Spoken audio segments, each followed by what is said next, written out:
عمر رضی الله تعالی ته سیټ ولاړ دې تورې رستلې ده وی الله پاک پیغمبر دې نه مسلمانی کو داسې مکه بیان راځي زما دې تورې په حواله کا زما د تورې په حواله کا بار دا خبره کوي بار دا خبره کوي عباس رضی الله تعالی په عمر رضی الله تعالی په دې سر راوړل او ګرځید وته عمر غلی شه کوستاد قبیله سره بیا بری دانه ویلی چې وجنه مای ګوره دا ته کو وی کوستاد خاندان استاد قبیله سره بیا بری دانه چې وجنه مای خدا زمونږ د قبیله سره دغه بار وای چې وجنه مای نبی علیہ الصلوۃ والسلام فرمایل وی د خپل خیمو سره تاسو بل کوي ورونه بل کوي دغلت کې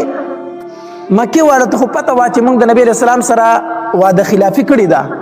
او یو ورځ به نبی علیہ السلام په مکه باندې حمله کوي کو ارکل دا خپل ځان ورته معلومه چې موږ بد عهدی کړی دا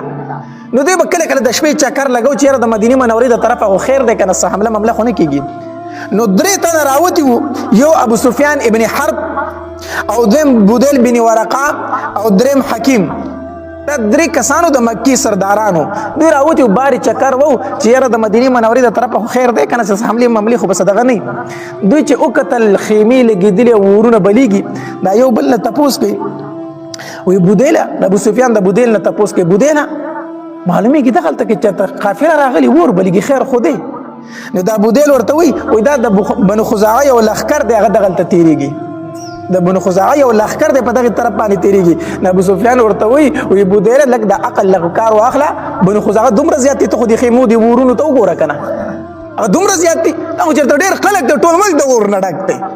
ویزه چې لکه تماشه کو خاله ور شو کنه چې لګ ور نږدې شو د نبی له سلام صحابه کرام او اغي چوکیداری کوله دا درې واړی ونیول گرفتار کړو چې ونیول بس یو ابو سفیان ونیو دویم بودیل بن ورقه او دریم حکیم دا درې واړی ونیول چې ونیول عباس رضی الله تعالی مسلمان شو کنه دلته سره کسان خبرې کوي څوک وي وجنو څوک وي نبی رسول الله خو بیا دا خبرې ور سره کوي په دې کې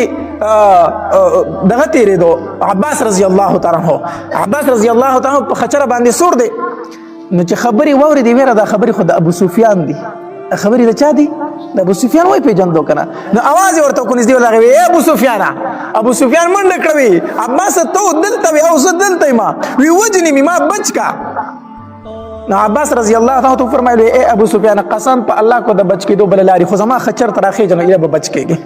زما خچر تراخې بس ابو سفیان منډه کړه د عباس رضی الله تعالی په خچر سر شاته کېناستو عمر رضی الله تعالی وکتل چې ابو سفیان دی تور راوي سره منډه کړي رامنډي و چې دا خو د نبی سلام د ټولو نه سخت دشمن دی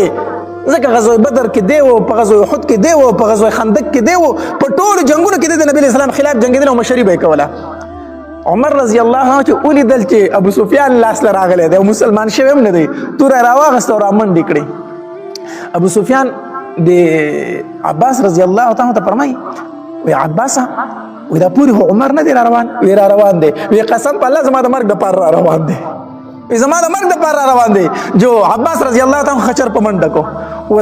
عمر رضی الله پیدل عباس رضی الله په خچرو د په منډه اغسته دی نو د شاعلی او عمر आवाज وکړو وی عباس قسم په الله لګودري کده خدای نبی اسلام ډیر سخت دشمن دی ته زمانه چرته زغلای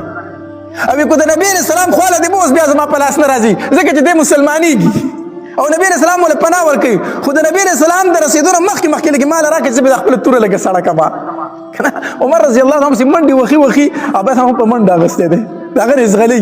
او عمر نه ته منډي وي حتی در دې چې د نبی رسول الله خو له ورسو اذا الله پاک پیغمبره ابو سفیان دی را سره ابو سفیان دی را سره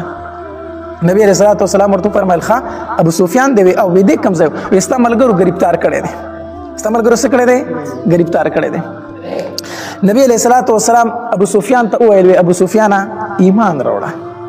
زه درته وسوم ایمان راوړه اگر چې زما ډېر سخت دښمنی اگر چې زما ډېر صحابه کرام ستاسو لاس شهیدان شوي دي خو اوس درلم دعوت در کوم ایمان راوړه حدیث مبارک کې راځي نبی علیہ الصلوۃ والسلام فرمایي د زرو کافرو قتل کول دا ما ته خوښ نه دي بلکې ما ته خوښ د یو تن مسلمانېدل دي زه دا نه خوښوم چې زر کافر دې قتل شي زه ډېره مینه د دې سره لرم چې یو کافر دې مسلمان شي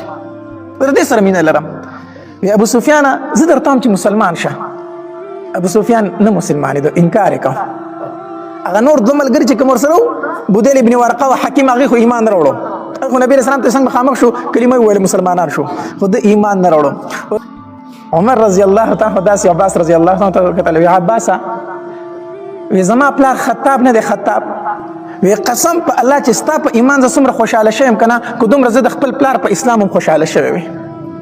وی چې زه خبر شوم چې عباس مسلمان شو وی ما ته دومره خوشحالي راله که خطاب مسلمان شوی زما پلار زه دورونه خوشحالېدم. وجه دا ده که نه چې ته د نبي علیه السلام تره او ستا په ایمان باندې نبي علیه السلام ډېر خوشحاله شو. نو چې ما وکتل چې د نبي علیه السلام تره مسلمان شو او نبي علیه السلام خوشحالېده که نه وی ما ته هغه خوشحالي ډېر محبوب ده. وی زما زړه خو داسې دی نور چې ته راته څه وایي نو هغه راته وایه نو زه دې د دې وجې نه وژنم چې دا زما د قبیلې نه دی، زه دې د دې وجې نه وژنم چې دا د نبي علیه السلام ډېر سخت دښمن دی.